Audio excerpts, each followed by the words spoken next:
വലിയൊരു പരീക്ഷണശാലയാണ്. വലിയൊരു പരീക്ഷണശാലയാണ്. നമുക്ക് വിശ്വസിക്കാൻ പറ്റുന്നതിലും വലിയൊരു പരീക്ഷണശാലയാണ്. ആൾക്കാർക്ക് താമസിക്കാനുള്ള സൗകര്യം, എക്സസൈസ് ചെയ്യാനുള്ള സൗകര്യം, ഉറങ്ങാനുള്ള സൗകര്യം. പിന്നെ അവിടെ ജീവിക്കലെന്ന് പറഞ്ഞാൽ അത്ര എളുപ്പമൊന്നും ആയിരിക്കില്ല.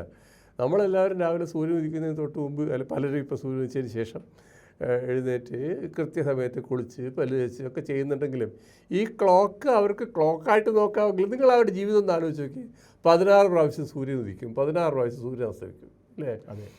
നമുക്ക് എല്ലാത്തിൻ്റെയും സൂചന നമ്മുടെ വാച്ച് അല്ലെങ്കിൽ പിന്നെ എന്താ? ഞാൻ പറയാം, വാച്ച് അല്ലെങ്കിൽ പിന്നെ എന്താ? സൂര്യനാണ്. എൻ്റെ അമ്മോ നട്ടുച്ചയായി, അല്ലേ? നട്ടുച്ചയായി, ഇനി പകുതി ദിവസമുള്ളൂ എന്നാണ്. ഈ 16 പ്രാവശ്യം സൂര്യൻ ഉദിക്കുന്ന ഒരു സ്ഥലത്ത് ചെന്നിട്ട് 45 മിനിറ്റോടെ നട്ടുച്ചയായില്ലേ?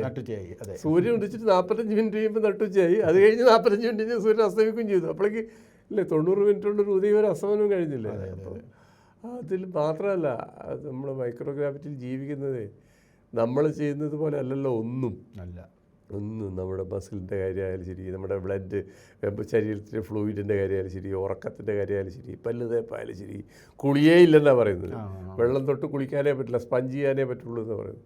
അവിടെ ജീവിതം ഭൂമിയിലുള്ളതുപോലെ സുഖപ്രദം. ആരോ പറഞ്ഞ പോലെ എന്താണ് ഈ മനോഹര തീരത്ത് തന്നെ പറഞ്ഞ പോലെ ഇതിനേക്കാളും നല്ല സ്ഥലമില്ല ബഹിരാകാശത്തായാലും ശരി. എന്നാലും മാനവരാശിക്ക് വേണ്ടിയിട്ട് ഒരുപാട് കാര്യങ്ങൾ പരീക്ഷണം നടത്തുകയും അതിൻ്റെ ആ എക്സൈറ്റ്മെൻറ്റും അഡ്വഞ്ചറൊക്കെ ഉൾക്കൊണ്ടുകൂടി ജീവിക്കുന്ന കുറേ പേരുള്ളതുകൊണ്ടാണ് നമുക്കിതൊക്കെ അറിയാൻ കഴിയുന്നത്.